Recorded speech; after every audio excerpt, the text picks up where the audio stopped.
किसान बेटी को मिला अंडर हाउस तले ससुराल की सब्जी फार्म। हीरे की परख जौहरी को होती है, लेकिन कभी कभी कोयले की खान में वो चमक छिप जाती है। ये कहानी एक ऐसी ही चमक की है जिसने न सिर्फ एक घर को रोशन किया बल्कि समुद्र की गहराइयों में भी जीवन उगा दिया। आइए चलते हैं 6 महीने पीछे, गांव की एक सब्जी मंडी में। हाँ रोहन भैया, मैं खुद चेक करने आया हूँ। पिछली बार की शिपमेंट खराब थी, इस बार मैं कोई रिस्क नहीं लेना चाहता। डैड पहले ही बहुत नाराज है। अरे ओ बाबूजी, असली सोना ले लो, जमीन का सोना, ताजी मूली, लाल गाजर, ऐसा स्वाद जो 5 स्टार होटल में भी ना मिले। भोला धीरे बोल, सब्जी की ताजगी अपनी आवाज खुद लगाती है। ग्राहक प्यार से बुलाने पर आते हैं, चिल्लाने से नहीं। अरे भाई, ये लौकी तो बड़ी चमक रही है, पर दाम ज्यादा बता रहे हो। काका ये वाली लौकी मत लो, ये देखो, इसका रंग गहरा है पर डंठल सूखा है, इसमें इंजेक्शन है। बापू जरा वो टोकरी वाली देसी लौकी देना। ले बेटी।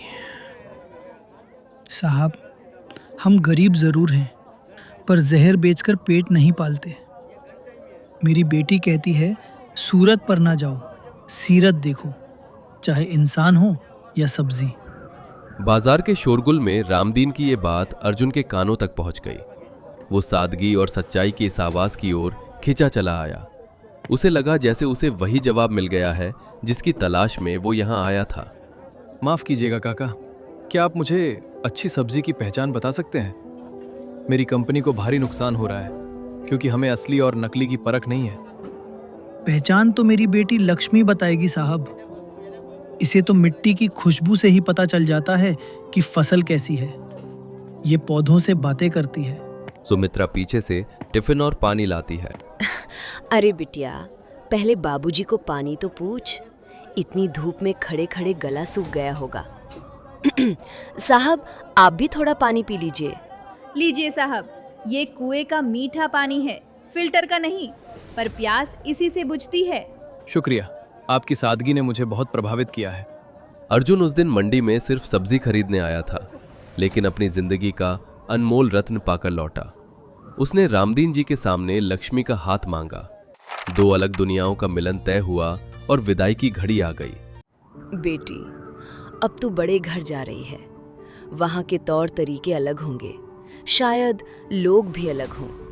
बस अपनी जड़ों को मत भूलना। लक्ष्मी, शहर के लोग दिमाग से चलते हैं, तू दिल से चलना। और याद रखना, किसान कभी किसी के आगे हाथ नहीं फैलाता, वो तो अन्नदाता है। अपना स्वाभिमान बनाए रखना।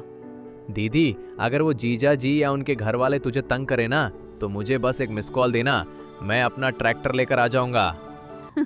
पगले, ट्रैक्टर लेकर आएगा? अपना ख्याल रखना और बापू का हाथ बटाना। आंसुओं और दुआओं के साथ लक्ष्मी विदा हुई।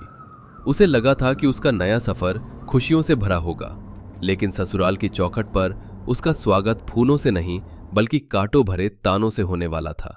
ओह गॉड, भाभी देखो तो सही, इसका लहंगा कितना ओल्ड फैशन है। ऐसा लग रहा है किसी 90 के दशक की फिल्म के सेट से या म्यूजियम से निकाला हो। अरे सिमरन, ये एंटीक नहीं, सस्ती चीज है। अर्जुन, तुम सच में इस गवार को ले आए? मेरे इटालियन मार्बल पर इसके पैरों की मिट्टी मत लगवा देना। सिमरन, नताशा भाभी, ये लक्ष्मी है, मेरी पत्नी और इस घर की बहू। प्लीज इज्जत से पेश आइए। बस करो तुम दोनों, तमाशा मत बनाओ। आ बेटी, अंदर आ, कलश गिराकर गृह प्रवेश कर। लक्ष्मी ने जैसे ही कलश गिराने के लिए पैर आगे बढ़ाया, सिमरन ने बड़ी चालाकी से अपना पैर बीच में अड़ा दिया। लक्ष्मी लड़खड़ाई, लेकिन उसने खुद को गिरने नहीं दिया। लो जी, एंट्री ही फ्लॉप हो गई। भाभी, इनसे तो कैटवॉक की क्लास लेनी पड़ेगी, बैलेंस बनाना तो आता ही नहीं। बैलेंस तो मैं बना लूंगी सिमरन जी। नदी जब अपना रास्ता बदलती है तो बड़ी बड़ी चट्टानें भी हिल जाती हैं। मैं तो फिर भी इंसान हूँ, ठोकर लगी है तो संभलना भी सीख लूंगी। बड़ी बड़ी बातें, जुबान तो बहुत चलती है, देखते हैं घर चलाने में कितना दिमाग चलता है। लक्ष्मी का जवाब सुनकर नताशा और सिमरन के चेहरे उतर गए। उन्हें समझ आ गया कि ये बहू चुप रहने वालों में से नहीं है। कुछ दिन बीते, लेकिन घर का माहौल तनावपूर्ण ही रहा। खासकर गिरते हुए बिजनेस को लेकर। प्रोजेक्ट अटलांटिस डूब रहा है। अंडर वाटर फार्म की सारी फसलें मर रही हैं। इन्वेस्टर्स अब अपना पैसा वापस मांग रहे हैं। समझ नहीं आ रहा क्या करें। डैड, हमने सब कुछ ट्राई किया, बेस्ट मशीनें लगाई, टेम्परेचर कंट्रोल किया, फिर भी पौधे सरवाइव नहीं कर रहे। डैड, आप फालतू में टेंशन ले रहे हैं। हमारे पास तो अब कृषि विशेषज्ञ है ना। क्यों लक्ष्मी, तुम्हारे पास है कोई जादुई गोबर का नुस्खा? हाँ डैड, वैसे भी इसे एसी वाले कमरे में तो नींद आती नहीं होगी। इसे खेत में ही भेज दो, शायद कुछ काम ही आ जाए। चुप रहो तुम दोनों, ये मजाक का वक्त नहीं है, करोड़ों का सवाल है। अर्जुन, आज शाम को तुम लक्ष्मी को फार्म ले जाओ, शायद इसे कुछ समझ आए, या कम से कम इसे पता तो चले कि हम करते क्या हैं। शाम को अर्जुन लक्ष्मी को लेकर उस जगह पहुंचा जिसे दुनिया प्रोजेक्ट अटलांटिस के नाम से जानती थी। पानी के नीचे बसा वो कांच का महल देखकर लक्ष्मी की आंखें फटी की फटी रह गईं। अर्जुन जी, पानी के अंदर खेती, ये तो बापू ने सपने में भी कभी नहीं सोचा होगा। ये सचमुच अद्भुत है। ये तुम्हारे बापू का खेत नहीं, हाइड्रोपोनिक्स है।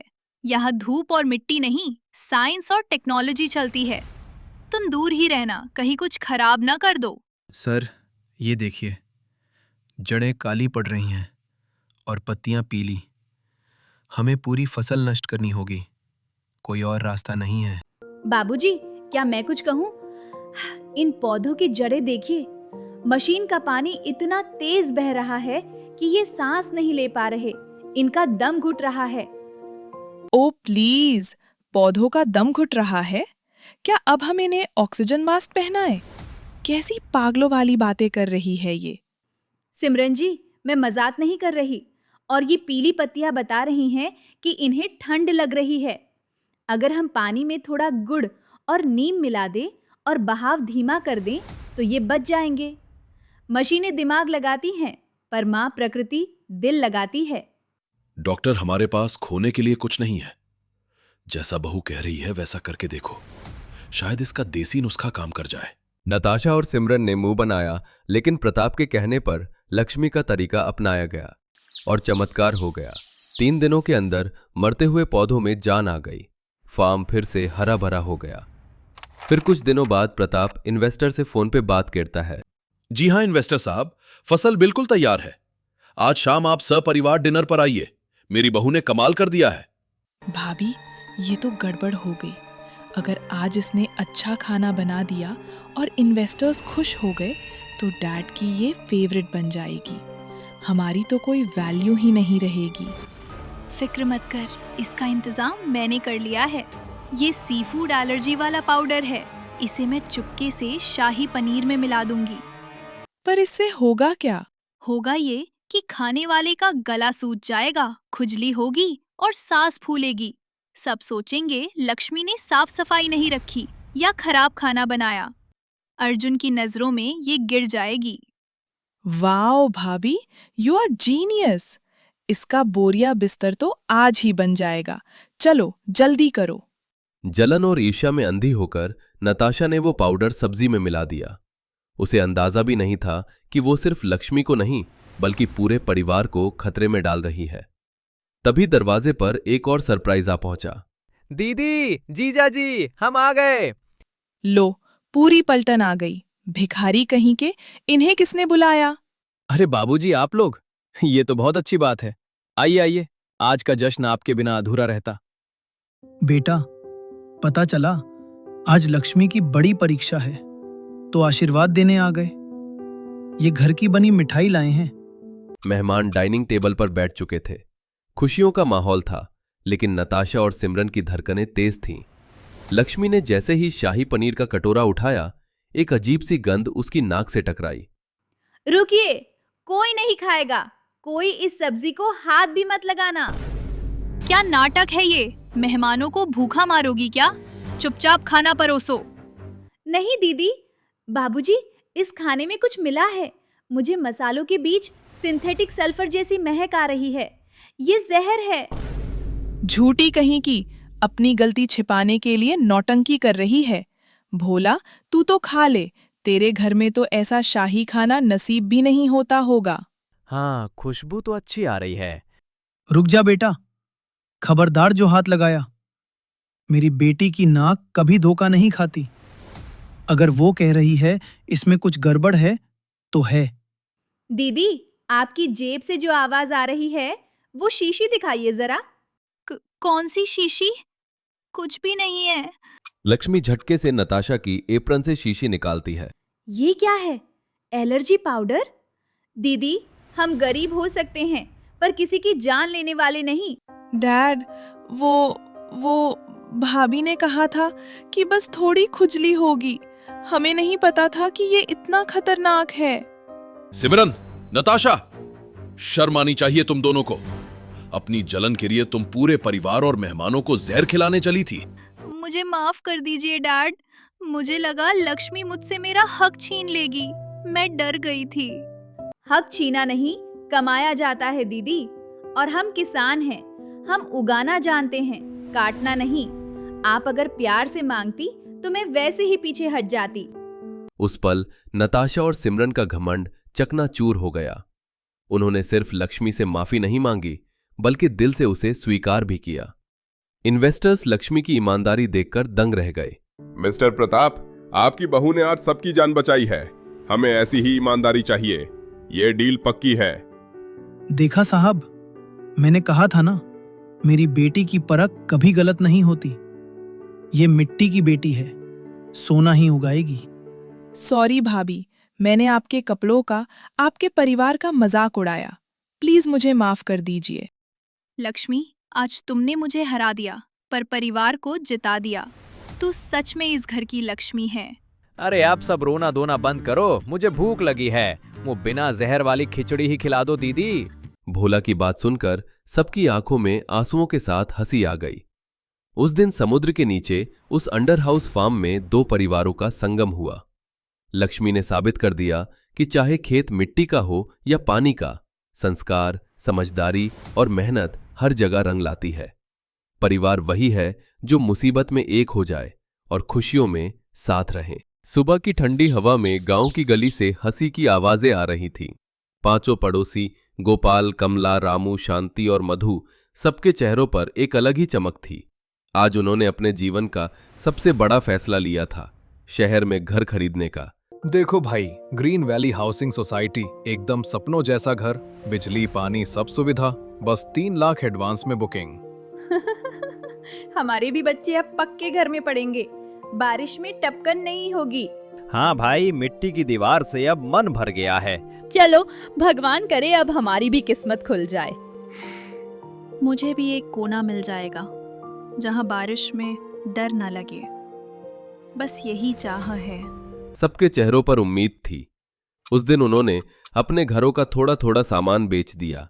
पुराने पीतल के बर्तन, पुराना रेडियो और यहां तक कि गोपाल की पुरानी साइकिल भी। सुरेश, जो गांव के इकलौते पढ़े लिखे व्यक्ति थे और शहर में क्लर्क की नौकरी करते थे, सबको समझाते हैं। मैंने सब देख लिया है, कंपनी पक्की है। पैसे दो, पेपर तैयार हैं। 3 महीने में चाबी हाथ में होगी। हाँ, मैंने तो सपना भी देख लिया। हमारी बालकनी में तुलसी का पौधा रखूंगी। 3 महीने तक पांचों परिवार सपने देखते रहे। हर शाम बैठकर बातें होती, कौन से रंग की दीवारें होंगी, किस कमरे में बच्चों का बिस्तर होगा। फिर एक दिन सब शहर पहुंचे। ऑफिस के दरवाजे पर ताला। साहब तो 2 हफ्ते पहले ही चले गए। सब पैसा लेकर भाग गए और अब यहाँ नहीं आएंगे। उन्होंने ये ऑफिस भी बेच दिया। आपकी तरह और भी बहुत लोग आए थे पैसे लेने के लिए। मैंने कहा था ना, शहर वालों पर भरोसा मत करना। अब क्या करेंगे? मेरे पास भी कुछ नहीं बचा। मैंने खुद सबका और अपना पैसा वहां लगाया था। किसी ने कहा था सपनों के घर में धोखा नहीं होता। अब बताओ, बिना घर के कहाँ जाऊं? धीरे धीरे बारिश शुरू हुई, जैसे आसमान भी उनके साथ रो रहा हो। उस दिन पांचों परिवारों ने महसूस किया, सपने जब टूटते हैं तो सिर्फ आवाज नहीं करते, जिंदगी को भी तोड़ जाते हैं। रात में मंदिर के बरामदे में सब बैठे थे, एक पुराने छाते के नीचे। किसी ने कुछ नहीं कहा, बस कमला ने धीरे से सबके लिए पानी और थोड़ी सी रोटी रखी। सब गया, पर जिंदगी अभी बाकी है। अब पता नहीं हमारा क्या होगा, हम कहाँ जाएंगे? हमारे घर सब बेचकर ही वो पैसे दिए थे। सोचा था 3 महीने बाद हमें हमारा अपना पक्का घर मिलेगा। लेकिन अब तो हमारी कच्ची छत भी हमसे छिन गई है। रात गहराती जा रही थी। मंदिर के बरामदे में पांचों परिवार चुपचाप बैठे थे। पास ही दिया टिमटिमा रहा था। हवा में ठंडक और उदासी दोनों थी। चारों तरफ सन्नाटा था। बस कभी कभी कोई कुत्ता भौंक उठता या हवा में पत्तों की सरसराहट सुनाई देती। कमला ने अपनी पोटली खोली, जिसमें कुछ सूखी रोटियां और चने रखे थे। थोड़ा थोड़ा खा लो, सुबह फिर कुछ सोचेंगे। भोजन से ज्यादा जरूरत अब हिम्मत की है बहन। अगर मैंने वो फॉर्म सबको ना भरवाया होता तो आज हम सबके पास घर होता। अरे नहीं भाई, गलती तेरी नहीं, किस्मत की है। ठग ऐसे ही लोगों को फंसाते हैं जो सच्चे होते हैं। मेरे पास तो अब कुछ भी नहीं रहा। घर गया, पति भी पहले ही चला गया था। अपने भाई के घर में रह रही हूँ और अब जमीन भी नहीं रही। घर मिट्टी से नहीं, लोगों से बनता है। जब तक हम सब साथ हैं, घर यही है। बरसात की बूंदें टपकने लगी। सबने मंदिर के छज्जे के नीचे खुद को समेट लिया। गोपाल ने अपने गमछे से दिया बचाया ताकि थोड़ी रोशनी बनी रहे। अब क्या करेंगे हम, कहाँ जाएंगे? सरकार, पुलिस, सबको परवाह ही नहीं। जितनी परवाह हमें खुद की करनी चाहिए उतनी कोई और नहीं करेगा। अब हमें खुद ही रास्ता निकालना होगा। सुबह की हल्की धूप आई तो मंदिर के सामने की मिट्टी की गंध सबको एक पल को ठहरने पर मजबूर कर गई। गोपाल उठकर नदी की ओर देखने लगा। दूर पहाड़ियों की तरफ धुंध थी और उनके बीच झिलमिल करती एक छोटी सी नदी। देखो, वहां नदी है और पत्थर हैं। अगर हम वहां चले जाएं तो कुछ बना सकते हैं। क्या बनाएंगे वहां? पत्थर खाएंगे? खाएंगे नहीं, पत्थरों को काटेंगे। वही हमारे घर की दीवारें बनेंगी। अगर किसी ने हमें धोखा दिया है तो अब खुद अपनी मेहनत से घर बनाएंगे। हम मिलकर बनाएंगे नया घर, जंगल के बीच, पत्थर वाला। सुबह की पहली किरण जब मंदिर की सीढ़ियों पर पड़ी तब पांचों परिवार अपने थैले और बच्चों को लेकर निकल पड़े। रास्ते में धूल उड़ रही थी, पैर जल रहे थे, लेकिन आंखों में उम्मीद चमक रही थी। उनके पास बस कुछ कपड़े, थोड़ा राशन और दिलों में एक सपना था, अपना घर। आगे पहाड़ दिख रहे हैं, वहीं नदी बहती है, वहीं ठहरेंगे। भाई, ये जंगल तो बहुत घना लग रहा है। सांप बिच्छू भी हो सकते हैं। सांप तो लोगों के रूप में शहर में मिल गए थे, अब असली वाले से डर कैसा? सबके चेहरे पर एक हल्की मुस्कान आई, लेकिन कदम भारी थे। रास्ता पथरीला था, हर कुछ कदम पर कोई ठोकर खा जाता। बच्चों की चप्पलें फट गईं। कमला ने अपने पल्लू से बेटे के पैर बांध दिए ताकि वो कांटों से बच सके। थोड़ी देर में सामने पहाड़ों की कतार थी और बीच में चमकती नदी। वहां पहुंचने पर हवा में ठंडक थी, पक्षियों की आवाजें और पेड़ों के बीच से झरने की धुन। कितना सुंदर है यहाँ। भगवान ने तो जन्नत बनाई है। हाँ, बस हमें इसे घर बनाना है। अगर हम इन्हें काटकर दीवार बना ले तो कैसा रहेगा? यही तो मेरा इरादा है। इन पत्थरों से पक्की दीवार बनेगी, शहर वालों की दीवारों से कहीं मजबूत। रामू पेड़ों की ओर गया, सूखी टहनियां इकट्ठा करने लगा। शांति और रज्जो ने पत्तों से बच्चों के लिए छांव बनाई। मधु नदी से पानी भर लाई। धीरे धीरे सबने अपने काम बांट लिए। शाम ढली तो उन्होंने पहली बार जंगल में चूल्हा जलाया। कल से काम शुरू। इन पत्थरों में हम अपनी किस्मत गढ़ेंगे। सुबह का सूरज पथरीले पहाड़ के पीछे से झांक रहा था। सुनहरी किरणें नदी की सतह पर पड़कर चमक रही थी। गोपाल ने सबसे पहले आंखें खोली, फिर सबको आवाज दी, उठो सब, आज हमारा असली काम शुरू होगा। ये पत्थर अब घर की दीवार बनेंगे। चलो बच्चों, अपने पापा को पत्थर उठाने में मदद करो, छोटे हाथों से ही सही। देखो, अगर हम ये हिस्सा काट दें तो यहाँ 4 कमरे बन सकते हैं, हर परिवार के लिए एक। ठीक है, बस ध्यान रहे दीवार मजबूत हो। हम सबका घर एक ही दीवार से जुड़ा रहेगा ताकि किसी को अलग न लगे। सब आदमी मिलकर पत्थर तोड़ने में लग गए। हथौड़े की आवाजें जंगल की खामोशी को चीर रही थी। सूरज सिर पर था, पसीना बह रहा था, लेकिन किसी ने शिकायत नहीं की। उधर कमला, शांति, मधु और रज्जो मिलकर चूल्हा बनाने में जुटी। अब ये चूल्हा हमारा मंदिर है, यहीं से सबका पेट भरेगा। और खुशबू से जंगल वालों को भी पता चलेगा कि इंसान बस गए हैं। न घर न छत, फिर भी रोटी का स्वाद आज सबसे अच्छा लग रहा है, क्योंकि इसमें हमारी मेहनत मिली है बहन। शाम होते होते पत्थरों से पहली छोटी दीवार खड़ी हो गई। देखो, ये है हमारी नई जिंदगी की नींव। सोचो, शहर वाले हम पर हंसेंगे, जंगल में घर बना रहे हैं। उन्हें हंसने दो, हमारे पास दिल है, उनके पास बस ईंटें। भगवान ने शायद हमें यहाँ इसलिए भेजा ताकि हम जान सकें, घर बनाना ईंट लगाने से नहीं, एक दूसरे पर भरोसा रखने से होता है। ये पहाड़ हमारे दुश्मन नहीं, अब ये हमारी छत है। उस रात पांचों परिवारों ने पथरीली जमीन पर सिर रखकर पहली बार चैन की नींद ली। सुबह की ठंडी हवा के साथ नदी का पानी चमक रहा था, पहाड़ों पर धूप उतरने लगी थी और पांचों परिवार अपने छोटे से ठिकाने से बाहर आ चुके थे। आज अगर हम सब मिलकर लग जाएं, तो शाम तक आधी दीवार खड़ी कर लेंगे। हाँ, आज से हम सपनों की दीवार बनाएंगे, पत्थरों पर खड़ी उम्मीद की। दोपहर तक पहली दीवार आधी बन चुकी थी। रामू, ये पत्थर थोड़ा तिरछा है, जरा संभाल। हाँ भाई लेकिन इतना भारी है कि जान निकल जाए। अरे छोड़, पत्थर भारी है पर हमारा हौसला उससे भी भारी। शाम के वक्त जब सूरज पहाड़ के पीछे ढलने लगा तो दीवार पूरी हो चुकी थी। अब ये दीवार सिर्फ पत्थरों की नहीं, हमारी कहानी की है। हाँ, इसमें हर चोट का निशान एक याद बनेगा और हर पत्थर में हमारी हिम्मत बंद है। देखो बेटा, ये वही दीवार है जहाँ तुम कल रंग भरोगे। नहीं बेटा, अब तो पत्थर भी हमारे साथ ही हैं। उस रात उनके घर की दीवारों पर पहली बार चांदनी पड़ी, जैसे भगवान ने उन पर अपना हाथ रख दिया हो। जंगल की ठंडी हवाओं में अब उनकी मेहनत की महक घुल चुकी थी। भाई, अब जब हमने खुद की दीवारें खड़ी की हैं, तो थोड़ी और मेहनत से गांव में फिर जमीन खरीद लेंगे, बस पैसे चाहिए। सुनो, कोर्ट के कागजात पर नाम आया है, कुछ लोग पकड़ लिए हैं। अभी पूरा पैसा नहीं मिला, लेकिन सोसाइटी के पास से कुछ संपत्ति जब्त की गई है। कल से पैसे के कुछ हिस्से जारी हो सकते हैं। ऐसा लगता है जैसे आकाश में बादल फट पड़े, पर अब ऊपर से रोटी बरसेगी क्या? कुछ महीनों के दबाव और झंझट के बाद अदालत ने आंशिक मुआवजा मंजूर किया। वो रकम पूरी नहीं थी, पर पांचों परिवारों ने मिलकर प्लॉट खरीदने के लिए जमा कर दी। गांव के एक छोटे से किनारे वाली जमीन का टुकड़ा, नदी के पास परतों वाली जमीन, सबके लिए पर्याप्त था।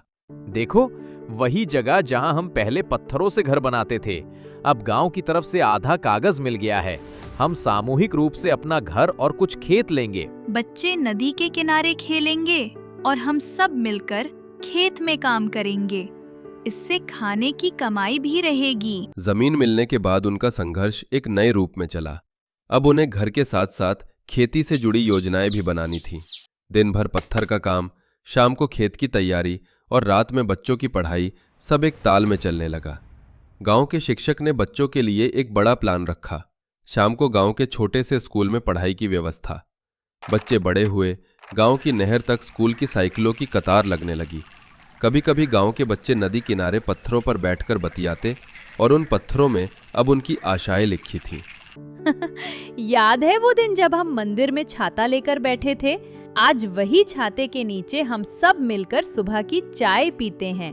और जब बारिश आती है तो अब हमारे छत में पानी नहीं टपकता, पर अधिक जरूरी है कि हमारे दिल अब एक दूसरे पर टपकते नहीं, भरोसा टपकता है।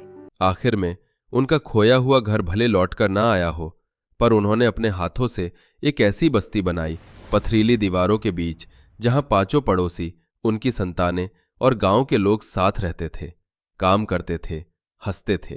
अब चाहे दुनिया कुछ भी कहे, हमारे पास दिल है और यही हमारी असली छत है।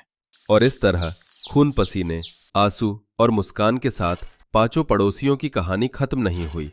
वो एक नई शुरुआत बन गई, जिंदगी की, संघर्ष की और उम्मीद की। सुबह के 5 बजे थे।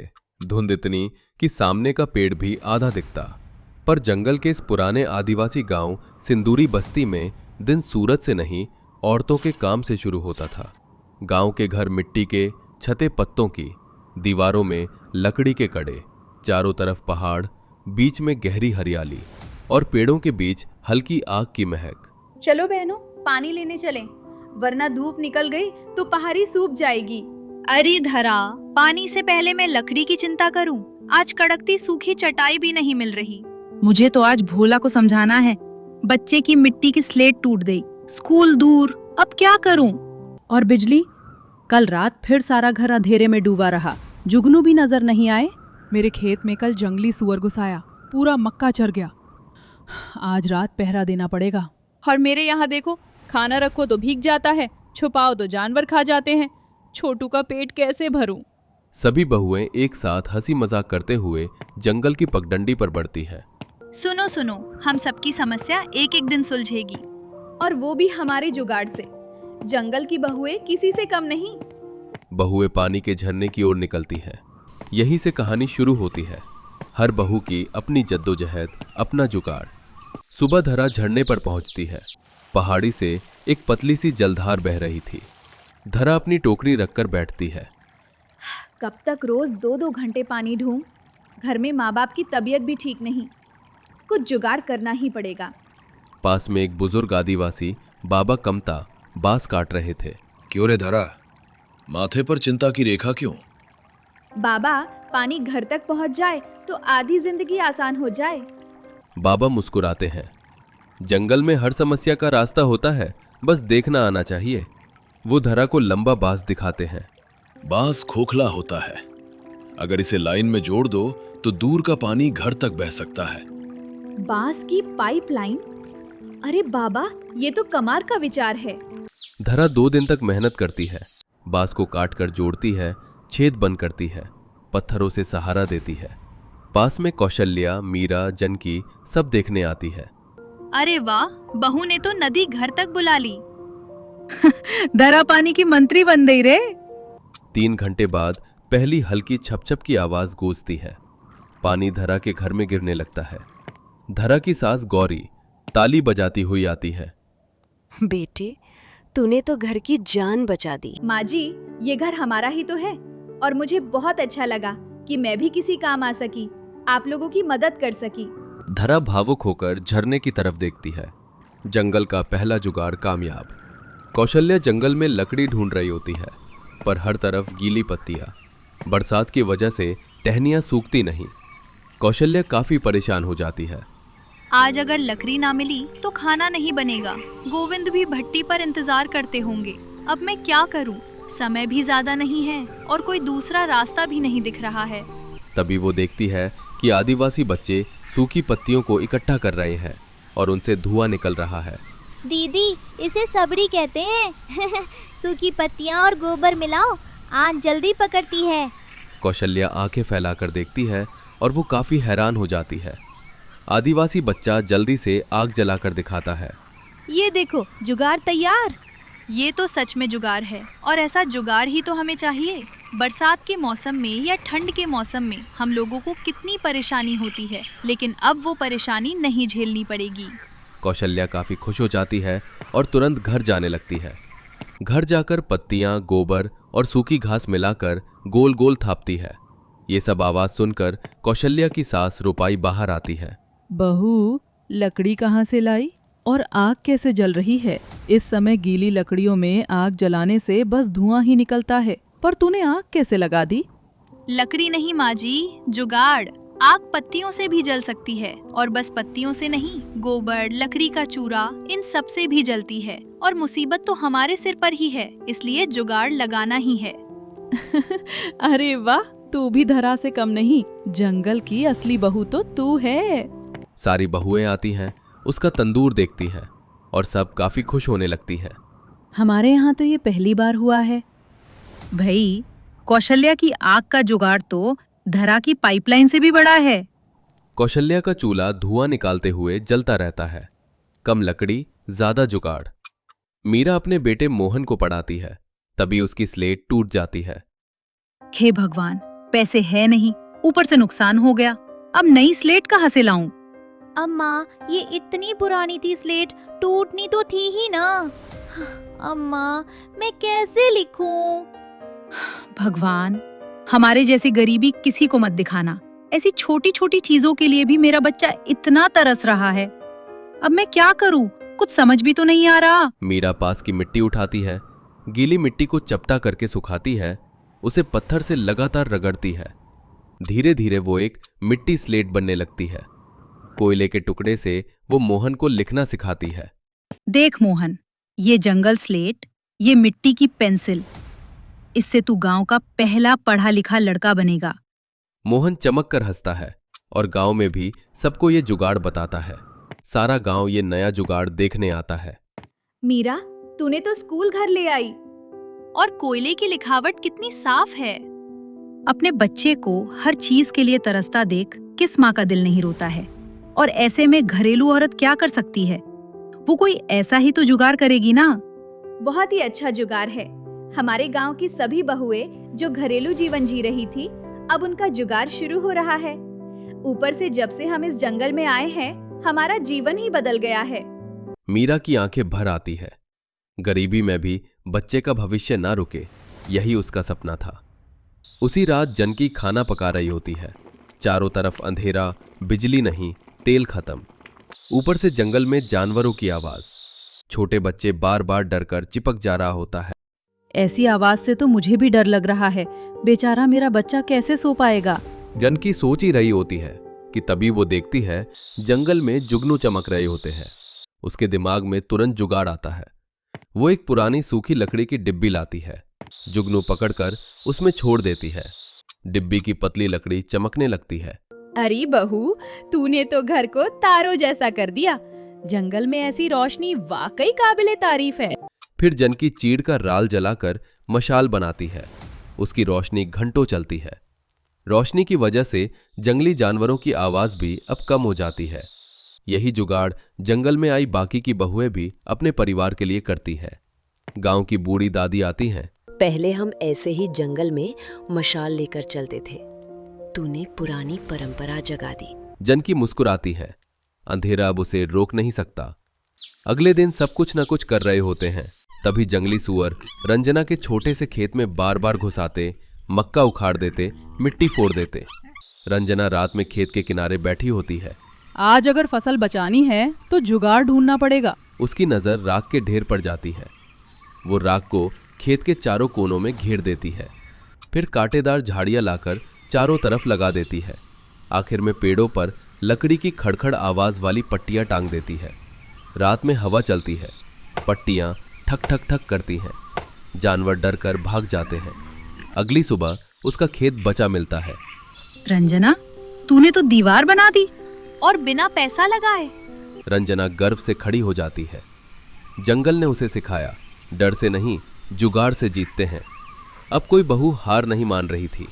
अब बारी थी पांचवी बहू की, बिंदु। सास ससुर बूढ़े, बच्चा छोटू छोटा, पति हरिराम लकड़ी काटने बाहर रहता है। खाना जल्दी सड़ जाता, बारिश में गीला हो जाता।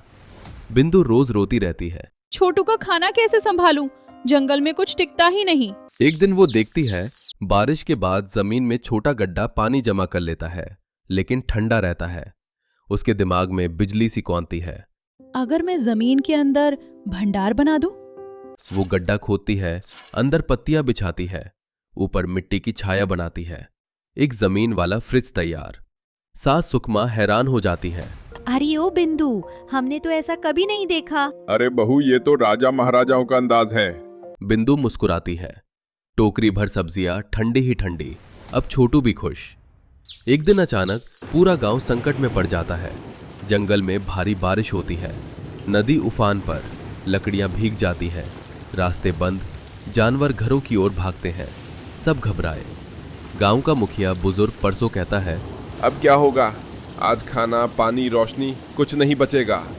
तभी बहुएं आगे आती हैं और धरा सबसे कहती है, पानी की पाइपलाइन मैंने बनाई है।